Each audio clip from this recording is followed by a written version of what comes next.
ناظرین السلام علیکم. ہم نے اب تک جناب حر سے ملاقات کے جو بھی خطبے تھے وہاں تک کا ہم نے سفر طے کیا تھا.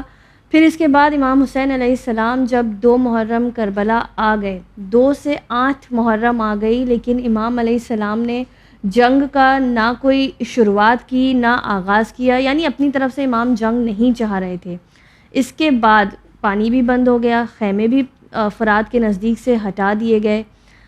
حتیٰ کہ یہاں تک کہ وقت آ گیا کہ اب 9 محرم کو یہ لوگ جنگ کے لیے پوری طرح آمادہ ہو گئے. شب عاشور آ گئی. اس وقت بھی امام نے اپنے لیے مہلت مانگی کہ 1 رات کی مجھے اور مہلت دے دی جائے.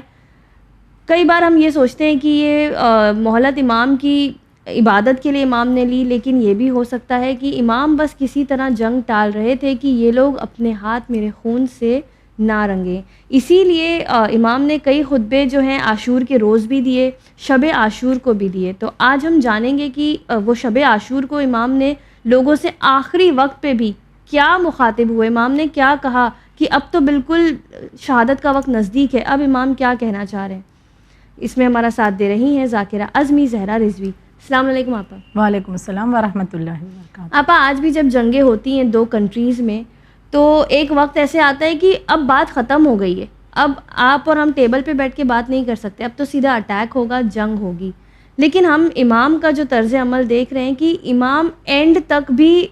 لوگوں سے کچھ کہنا چاہ رہے ہیں، کچھ پہنچانا چاہ رہے ہیں، وہ جنگ نہیں چاہ رہے ہیں. تو وہ کیا خطبہ تھا جو امام نے شب عاشور دیا؟ اعوذ باللہ من الشیطان الرجیم. بسم اللہ الرحمن الرحیم. بے شک 9 محرم کو عمر سعد کا یہ پورا ارادہ تھا کہ آج ہی حملہ کر دیا جائے، لیکن جب اس بات کی خبر امام کو ہوتی ہے تو امام نے کہا کہ امام نے فرمایا کہ ہمیں 1 رات کی مہلت چاہیے. اور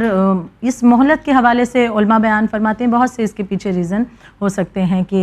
امام نے مہلت اس لیے لی تھی کہ پوری رات 1 رات اور بھی عبادت الہی میں بسر کریں. ایک دوسری وجہ یہ ہے کہ امام نہ صرف مہلت لے رہے تھے، مہلت دے رہے تھے کہ اب بھی شاید ان میں سے کچھ افراد امام کی طرف آ جائیں، اس 1 رات میں شاید ان کے دل پلٹ آئیں اور صبح یہ گمراہی سے نکل آئیں. یہ بھی ایک امام کی طرف سے اس کی وجہ بیان کی جاتی ہے. تو لہٰذا بہرحال جو بھی معاملہ رہا ہو، امام نے یہ 1 رات کی مہلت اور ایک خطبہ امام کا شب عاشور ملتا ہے، لیکن یہ خطبہ امام نے اپنے اصحاب کے درمیان دیا تھا. یعنی کہ ہم یہ دیکھ رہے ہیں کہ لشکر حر سے پچھلے ایپیسوڈ میں ہم نے بات کی کہ وہاں پر جس لشکر سے امام نے خطاب kیا تھا وہ بظاہر دشمن بن کر کے آئے تھے، لیکن یہاں پر امام نے اپنے اصحاب باوفا کے سامنے ایک خطبہ دیا اور امام نے حجت تمام کی تھی. اور بے شک یہ خطبہ کہ جس کے بعد اصحاب کی محبت، ان کی وفا بالکل واضح ہو کر کے سامنے آئی ہے. دراصل یہ جو خطبہ تھا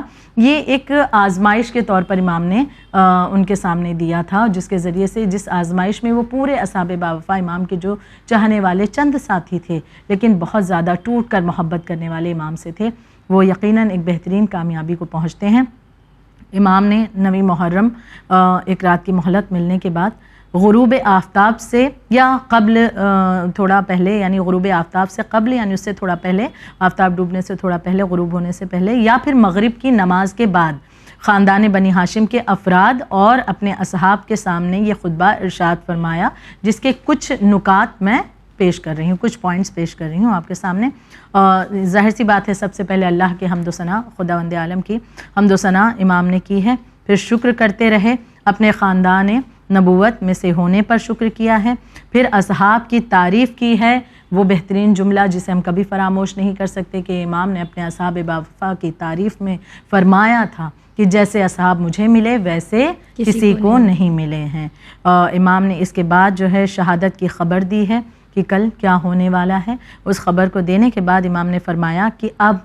میں اپنی بیعت تم پر سے اٹھا رہا ہوں، لہٰذا اس رات کی تاریکی میں تم میں سے اگر کوئی مجھے چھوڑ کر جانا چاہتا ہے تو وہ جا سکتا ہے، میں اس سے کوئی سوال نہیں کروں گا. پھر امام فرماتے ہیں کہ ان لوگوں کی دشمنی مجھ سے ہے، اگر یہ مجھے مار دیں گے تو اس کے بعد ان کا تم سے کوئی سروکار نہیں ہوگا، میں تم لوگوں کو بچانا چاہتا ہوں، لہٰذا اپنی بیعت کو اٹھا رہا ہوں، تم جانا چاہتے ہو تو مجھے چھوڑ کر جا سکتے ہو۔ یہ خطبہ امام نے اپنے اصحاب باوفا کے سامنے دیا ہے۔ تو اب ظاہر سی بات ہے کہ اصحاب میں ایک بہت ہی یوں کہیں کہ بڑی ہی بے چینی کا عالم تھا کہ اپنی محبت کو ظاہر کرنے کے لیے اصحاب اور بھی زیادہ بے قرار ہو اٹھے ہیں اس خطبے کے بعد میں۔ اور امام نے یقیناً جو جملہ میں نے کہا کہ ایک آزمائش کے طور پر یہ خطبہ تھا، اور اس آزمائش میں یہ تمام اصحاب کھرے ثابت ہوئے ہیں، اس بلند مقام پر پہنچے ہیں کہ امام کو یہ کہنا پڑا کہ جیسے اصحاب مجھے ملے ویسے کسی کو نہیں ملے تھے۔ جی ظاہر ہے آپا امام کو مجبور تو نہیں کہا جا سکتا، امام ہر چیز پر قدرت رکھتے ہیں، لیکن لوگ ان پر کیسا وقت لے آئے تھے کہ ان کو اب انہیں پتہ چل گیا ہے کہ اب یہ مجھے شہید کر ہی دیں گے۔ ایسے میں بھی امام کو پھر اپنے اصحاب کی فکر ہے کہ تم لوٹ جاؤ یہاں سے، یا کسی طرح تم اپنے آپ کو اس چیز سے بچا لو۔ تو اگر ہم امام کے یہ جملے سن کر بہت زیادہ ایموشنل ہو جاتے ہیں، ہماری کیفیت کچھ ایسی ہو جاتی ہے، جبکہ ہم نے امام سے ڈائریکٹ سنا بھی نہیں ہے، ہمارے کانوں میں وہ آواز پہنچی نہیں ہے، صرف لکھا ہوا پڑھا ہے۔ تو جب اصحاب نے اب امام سے ایسے کہتے ہوئے سنا ہوگا تو کیا حالت تھی ان کی، کیا کیفیت تھی، کیا گزری ہوگی ان پر، کچھ اس بارے میں بتائیے۔ ظاہر سی بات ہے کہ جن کے دل میں وفا کوٹ کوٹ کر بھری ہو اور شہادت کا جذبہ بہت ہی عروج پر ہو، اور مولا سے عشق اور محبت کی ایک بہترین منزل پر جو اصحاب فائز ہو چکے تھے، اب جب ان کے سامنے امام نے یہ بات رکھی کہ میں اپنی بیعت کو اٹھائے لیتا ہوں، تم لوگ جانا چاہتے ہو تو مجھے چھوڑ کر اس تاریکی میں جا سکتے ہو، تو اس وقت ایسی کیفیت طاری ہوئی کہ ہر ایک صحابی امام حسین علیہ السلام کا بے چین نظر آتا ہے۔ مولا کے چاہنے والے جو مولا کے ساتھ تھے وہ بے چین نظر آتے ہیں، اور اپنی وفاداری کا اعلان پھر ہر ایک نے امام کے سامنے کچھ نہ کچھ اپنے الفاظ میں کیا ہے۔ میں چند ایک کا ذکر کر دوں کہ چند کے بیانات کا ذکر کرتی چلوں کہ امام کے اس خطبے کے بعد سب سے پہلے آقا ابو الفضل العباس علمدار علیہ السلام نے کلام کیا کہ خدا کبھی ایسا دن نہ دکھائے کہ ہم آپ کو چھوڑ کر اپنے گھروں کی طرف پلٹ جائیں۔ امام حسین علیہ السلام کی محبت میں سب سے پہلے مولا عباس سے ہم کہنے کی ضرورت ہی نہیں کہ کیا عشق، کیا محبت، کیا وفا مولا عباس کے دل میں آقا حسین کے لیے تھی۔ آپ نے سب سے پہلے آگے بڑھ کر کے جملہ کہا کہ آپ کو چھوڑ کر جانا ہمارے لیے، بھلا یہ کیسے ممکن ہے۔ مولا عباس علیہ السلام کے بعد بنی ہاشم میں جو بھی افراد تھے، تمام افراد نے یہی گفتگو دہرائی ہے کہ یہ بالکل ممکن نہیں ہے کہ ہم آپ کو چھوڑ کر کے تنہا چھوڑ کر چلے جائیں۔ پھر امام کے ایک صحابی کا بھی ذکر کرنا چاہوں گی۔ سعد بن عبداللہ نے کہا کہ خدا کی قسم ہم ہرگز آپ کی مدد ترک نہیں کریں گے، اگر میں 70 بار مارا جاؤں اور پھر جلا کر راکھ کر دیا جاؤں اور پھر زندہ کیا جاؤں تب بھی آپ کا ساتھ نہیں چھوڑوں گا، حالانکہ میں جانتا ہوں کہ موت ایک بار ہی آنی ہے، اس کے بعد اللہ کی لازوال نعمتیں ہمارے لیے ہیں۔ یعنی یہ بھی اظہار کر رہے ہیں کہ اگر ہمیں کئی مرتبہ بھی خداوند عالم زندہ کرے اور مار دے، جلا کر راکھ بھی کر دے، اس کے باوجود بھی ہم آپ کا ساتھ نہیں چھوڑنے والے ہیں۔ زہیر بن قین کی بھی یہاں پر مثال دینا چاہوں گی۔ زہیر بن قین نے کہا فرزند رسول خدا کی قسم میں تو چاہتا ہوں کہ آپ کی حمایت میں 1000 بار مر جاؤں۔ یعنی وہ زہیر قین کہ جو ہم دیکھتے ہیں کہ پہلے امام کے ساتھ دینے پر آمادہ نہیں تھے، امام سے ملنا نہیں چاہتے تھے، لیکن امام کے کہنے پر اصرار پر جب ایک مرتبہ ہی ملاقات کرتے ہیں تو وہ عشق، وہ ولولہ، وہ محبت امام کے لیے ان کے دل میں پیدا ہو گئی کہ آج یہ جملہ کہتے ہوئے نظر آ رہے ہیں کہ میں تو چاہتا ہوں کہ آپ کی محبت میں 1000 بار مارا جاؤں۔ یعنی یہ شوق ان کے دل میں موجود تھا۔ اسی اثنا میں ایک صحابی کا بھی ذکر ملتا ہے امام حسین علیہ السلام کے، محمد بن بشیر۔ ان کو خبر ملی کہ ان کا بیٹا جو ہے اسے قید کر لیا گیا ہے، دشمنوں نے قید کر لیا۔ امام حسین علیہ السلام نے فرمایا محمد بن بشیر سے کہ تم میری طرف سے آزاد ہو جاؤ اور اپنے بیٹے کو بچانے کے لیے کوشش کرو۔ یہ خود بھی یہاں پر کہتے ہوئے نظر آتے ہیں کہ کسی بھی صورت آپ کا ساتھ نہیں چھوڑوں گا، اگر آپ کو چھوڑوں تو جنگل کے درندے میرے ٹکڑے ٹکڑے کر کے اپنی غذا بنا لیں، لیکن اس کے باوجود بھی میں آپ کا ساتھ چھوڑنے کے لیے آمادہ نہیں ہوں۔ یوں ہی نہیں امام نے یہ جملہ کہہ دیا کہ جیسے اصحاب مجھے ملے، کیونکہ بہت سے اصحاب پر ہم نگاہ ڈالیں، مولا کائنات کے بہت سے صحابی، رسول اللہ کے بہت سے اصحاب، تو وہاں پر بھی ہم دیکھتے ہیں کہ بہت سے ایسے مواقع آئے جہاں ان کے اصحاب نے ساتھ چھوڑا ہے، ساتھ چھوڑ کر رسول اللہ کا چلے گئے۔ مولا کائنات کے بہت سے چاہنے والے بھی ملتے ہیں کہ جو دعویٰ کرتے تھے ہم علی مرتضیٰ سے محبت کرتے ہیں، لیکن جب حالات کچھ مخالف ہوئے وہ مولا کا ساتھ چھوڑ کر چلے گئے، لیکن یہاں مولا حسین امام حسن علیہ السلام کے ساتھ کس قدر بے وفائی کی گئی. محبت کا دعویٰ خود ان کے عزیز رشتہ داروں میں سے ہونے والے لوگوں نے بھی کبھی دولت کی لالچ میں، حکومت کی لالچ میں امام حسن علیہ السلام کا ساتھ چھوڑا، لیکن مولا حسین علیہ السلام کے چند اصحاب تھے، لیکن اس کے باوجود اس طرح سے ایمان پر ڈٹے ہوئے نظر آتے تھے. تو ہر ایک نے اس طرح سے کچھ نہ کچھ جملہ امام کے سامنے اپنی محبت کا اور استقامت کا پیش کیا ہے. اس کے بعد امام نے اپنے ان اصحاب کے لیے دعا کی ہے اور کہا خداوند عالم اس کی تمہیں بہترین جزا عنایت فرمائے. ایک روایت میں یہ بھی ملتا ہے کہ امام نے ان کی آنکھوں سے پردے ہٹا دیے اور اس کے بعد جنت میں انہیں ان کے مقامات بھی دکھائے تھے کہ خداوند عالم تمہاری اس جذبے کی بنا پر، اس قربانی کی بنا پر یہ مقام تمہیں عنایت کرنے والا ہے. یعنی کہ یہ تمام چیزیں ہم دیکھیں کہ امام نے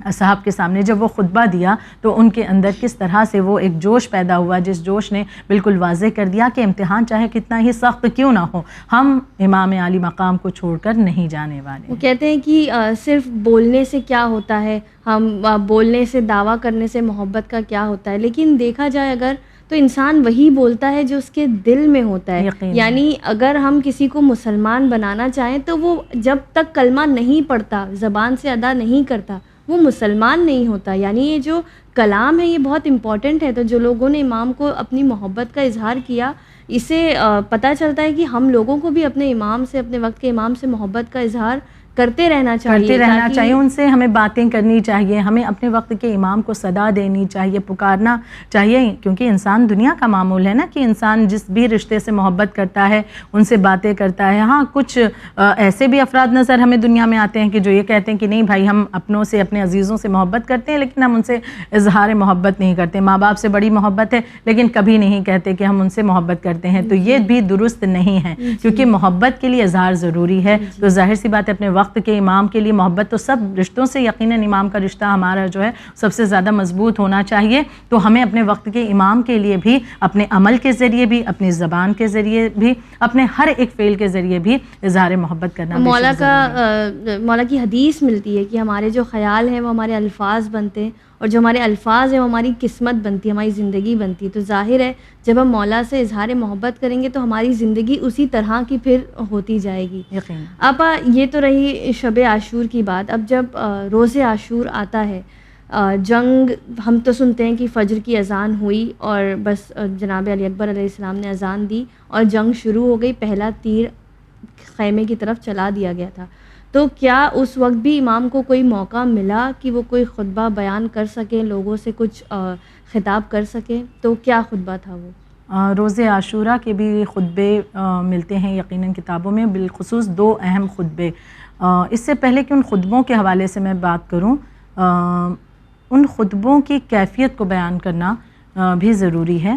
کہ جو اپنے آپ میں امام کی خطابت کے انداز کو واضح کرے کہ کیا انداز امام حسین علیہ السلام کی خطابت کا تھا، اور اس خطابت کے انداز کے ذریعے بھی امام نے ان لوگوں کو جو ہے ایک بہت بڑا میسیج، ایک بہت بڑا پیغام دیا. دیکھیں آج بھی یہ چیزیں ہمارے لیے ضروری ہیں کہ جب کوئی خطیب کچھ باتیں کسی کے سامنے بیان کر رہا ہے، کوئی خطابت کر رہا ہے، اگر اللہ نے اسے انداز بیان اچھا دیا ہے تو اس کی ہر چیز جو ہے، بہت سی چیزیں ہیں جو معنی رکھتی ہیں. مثال کے طور پر ایک خطابت کرنے کے لیے اگر انسان جا رہا ہے تو وہ جب خطاب کر رہا ہوتا ہے تو اس کے باڈی لینگویج کا بھی اس پر بہت سامنے والوں پر اثر پڑتا ہے، اس کے آئی کانٹیکٹ کا بھی بہت اثر پڑتا ہے، وہ لفظوں کا کیا چناؤ کر رہا ہے، جو ورڈز کا وہ سلیکشن کرتا ہے اس کا بھی بہت بڑا اثر پڑتا ہے سامنے والے کے لیے. ہم فقط یہ نہیں کہہ سکتے کہ ہم نے ایک بہترین بات کو بس یوں ہی سرسری طور پر بیان کر دیا، ہمارا حلیہ چاہے جیسا ہو، ہمارا انداز چاہے جیسا ہو، ہمارا انداز، ہماری ہنسی، ہمارا بات کرنے کا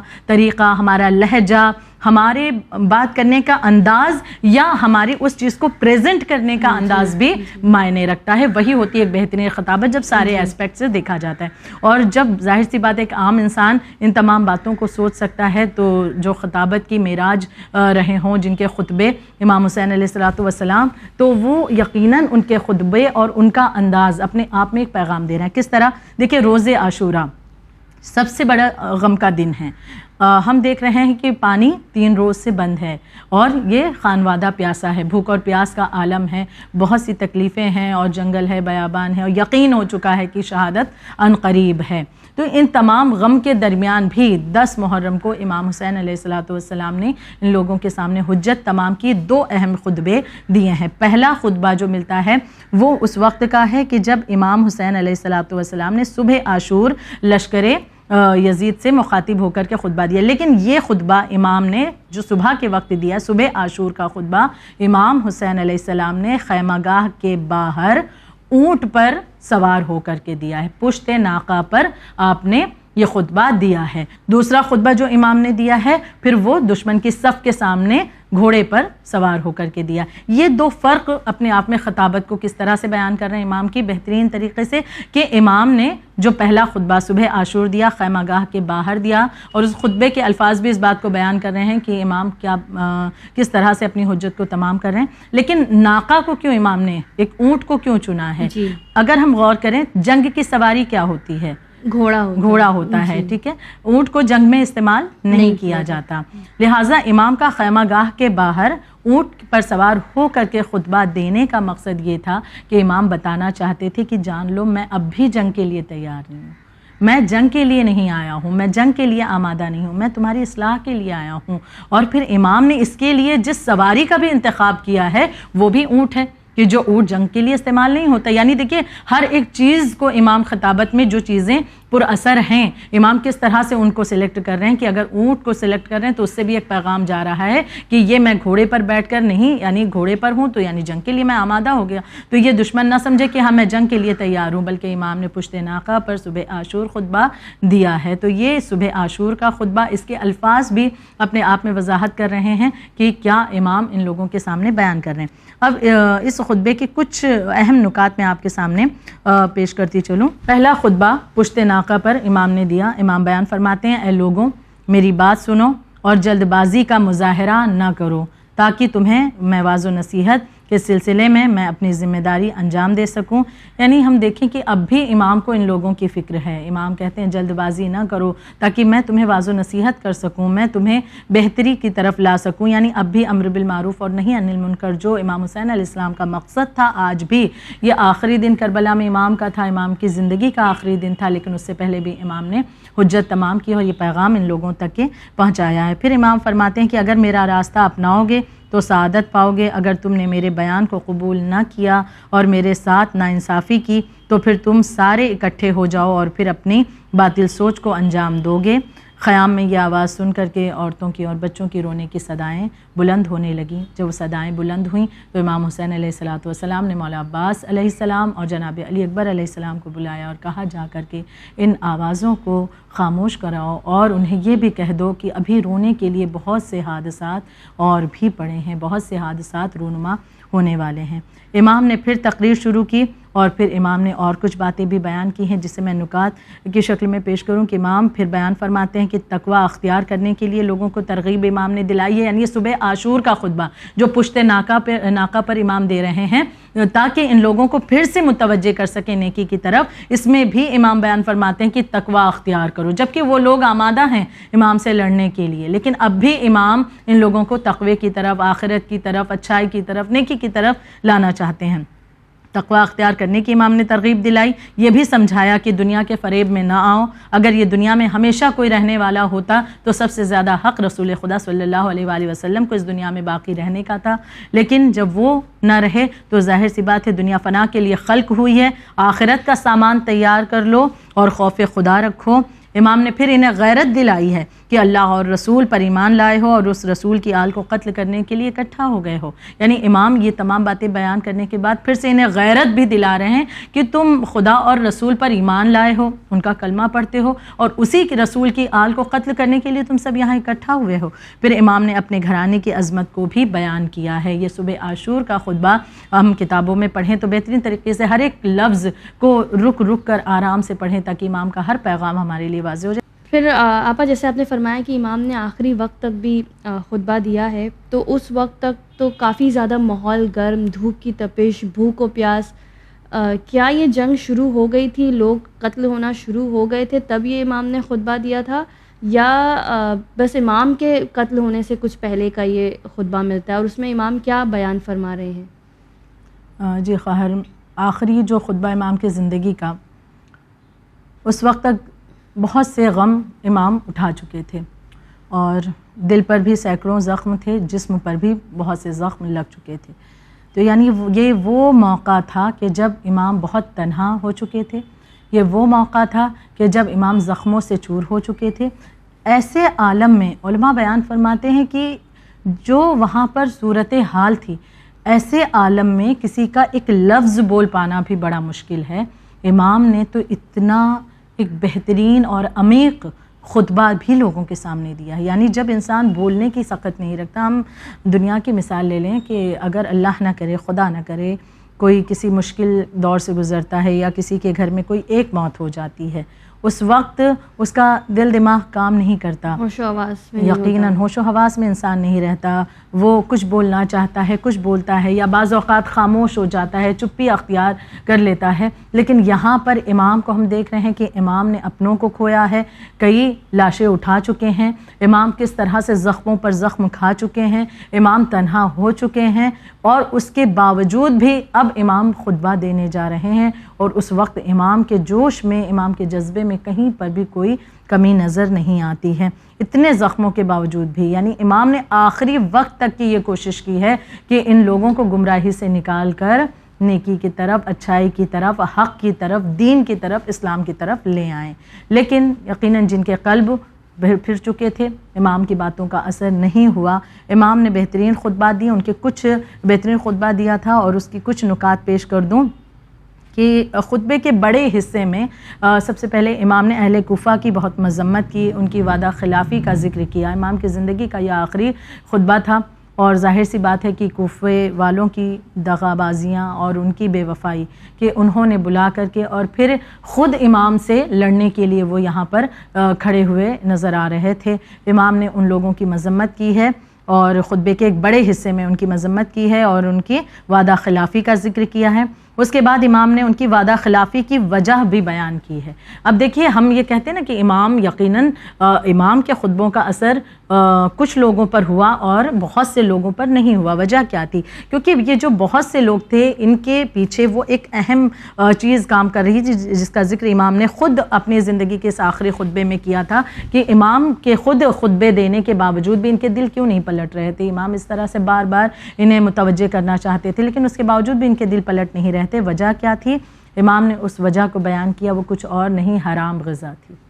حرام غذا تھی کہ جس کی وجہ سے ان کے دل پلٹ نہیں رہتے. ورنہ ہم جانتے ہیں کہ جو لشکر یزید تھا اس میں بہت سے ایسے تھے جو بڑے نمازی بھی تھے، بڑے قاری قرآن بھی تھے، حافظ قرآن بھی موجود تھے، لیکن اس کے باوجود ایسی عبادتوں کا کیا فائدہ جو اس عبادتوں کا سلیقہ سکھانے والے رسول کی ہی آل کو قتل کرنے کے لیے آمادہ ہو جائیں. تو ایک بہت بڑی چیز یہاں پر، بہت بڑا سبب تھا حرام غذا، کہ حرام غذا کی وجہ سے حق کو پہچاننے کی چونکہ صلاحیت ختم ہو جاتی ہے. ان لوگوں نے امام کے خطبات جو ہیں ان لوگوں کے دلوں پر پہنچ نہیں رہے تھے، دلوں پر اثر نہیں کر رہے تھے. یہاں پر میں ایک مثال، ایک واقعہ یاد آ رہا ہے تاکہ یہ بات اور واضح ہو جائے کہ آج اس دوڑتی بھاگتی ہوئی زندگی میں ہم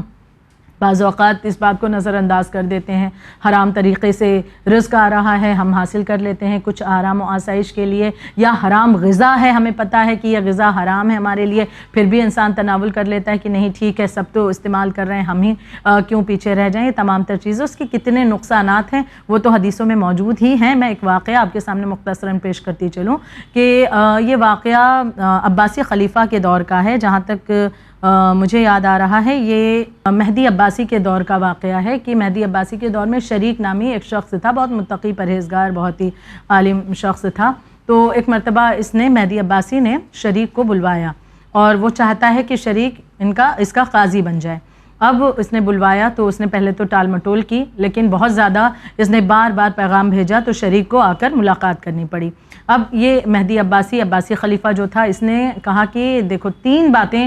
میں تمہارے سامنے پیش کر رہا ہوں، ان 3 باتوں میں سے کوئی ایک تو تمہیں قبول کرنی ہی پڑیں گی. یا تو تم میرے قاضی بن جاؤ، اگر قاضی نہیں بننا چاہتے ہو تو یا تو میرے بچے کو پڑھاؤ، اسے تعلیم دو، یا اگر یہ بھی نہیں تمہیں قبول ہے تو ایک وقت کا کھانا میرے ساتھ کھا لو۔ تو اب یہ شریک سوچنے لگا کہ قاضی بنتا ہوں تو یہ بھی ذرا ٹائم لگ جائے گا، اس میں اس کے ساتھ رہنا نہیں چاہتا ہوں کہ یہ انسان اس طرح سے گمراہ ہے، لہٰذا دوسری چیز اس کے بچے کو پڑھاتا ہوں تو پھر اس سے میرا آمنا سامنا ہوگا اس ظالم سے، تو لہٰذا یہ سوچتے ہیں کہ ایک وقت کا کھانا کھا لینے میں کیا مسئلہ ہے۔ کہا کہ نہیں، بس ایک وقت کی دعوت میں قبول کر لیتا ہوں، آپ نے 3 میں سے کوئی ایک چیز کے لیے کہا ہے۔ اب اس نے قبول کر لیا، بادشاہ نے حکم دیا اپنے باورچی کو، بہترین طریقے کے بہترین ذائقے دار جو ہے مزیدار کھانے بنائے گئے، اور بنانے کے بعد باورچی خود یہ کہتا ہے کہ اب اس کھانے کو جو میں نے تیار کیا اس کو کھانے کے بعد شریک کبھی بھی اب راہ راست پر نہیں آ پائے گا۔ شریک آئے اور آنے کے بعد جب دسترخوان لگا، یہ دیکھ رہے ہیں اتنی قسم کی اس پر غذا رکھی ہوئی ہے، بہرحال اس دعوت کو انہوں نے بڑے مزے سے جو ہے وہاں پر اس دعوت کو اڑایا، اور اس کے بعد میں جب یہ پلٹ کر اپنے گھر چلے گئے، کچھ ہی دن کے بعد یہ پلٹ کر آئے۔ دیکھیں حرام غذا کا کیا اثر ہوا کہ یہ پلٹ کر کے آئے، شریک پلٹ کر کے آئے اور عباسی خلیفہ مہدی عباسی سے کہتے ہیں کہ مجھے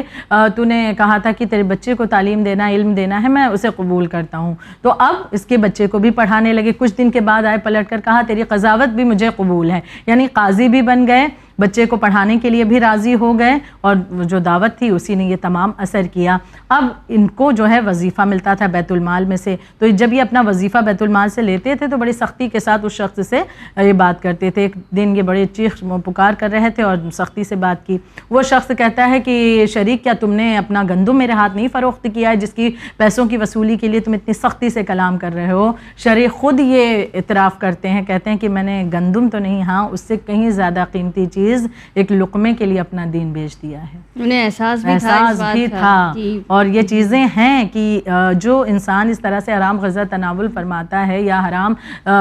جو زندگی میں حرام چیزوں کو اپنے شامل کرتا ہے، اسے بھی یہ چیز احساس ہوتی ہے، لیکن پھر وہ کہتا ہے کہ ارے اگر یہ چیزیں استعمال نہ کریں تو کیا کریں، جبکہ کیوں اللہ نے ہمارے لیے بہت سے راستے رکھے ہیں کہ فائدہ بھلے دنیاوی ہمیں ہو سکتا ہے کم ہو لیکن اخروی فائدہ بہت زیادہ ہوگا۔ کربلا میں بھی ہم اس کی مثال دیکھیں کہ وہاں پر بھی یہ افراد جانتے تھے کہ ہاں حق پر کون ہے۔ خود عمر سعد کی مثال ہم دیکھ لیں کہ وہ جانتا ہے کہ امام حسین علیہ السلام کا مقام کیا ہے، ان کی منزلت کیا ہے، ان کا خاندان کیا ہے، ان کے ماں باپ کون ہیں، ان کے نانا کون ہیں، سب کچھ جانتا ہے، اعتراف بھی کر رہا ہے، لیکن پھر کہتا ہے کہ میں رے کی حکومت کی جو ہے میرے دل میں جو طمع ہے میں اسے جانے نہیں دے سکتا، تو اس کے لیے تو مجھے یہ کام انجام دینا ہی پڑے گا۔ اس کے ہاتھ آئی بھی نہیں، یقیناً آئی بھی نہیں، کیونکہ امام کا جملہ تھا کہ تجھے وہاں کی گندم بھی نصیب نہیں ہوگی۔ تو امام نے اپنے آخری جملے میں اس بات کو بھی واضح کر دیا کہ یہ حرام غذا ہے کہ جس کی وجہ سے یہ لوگوں نے وعدہ خلافی کی ہے۔ پھر آخر میں امام اہل کوفہ کے بھیانک مستقبل کی بھی خبر دے رہے ہیں کہ جو تم لوگوں نے میرے ساتھ بے وفائی کی ہے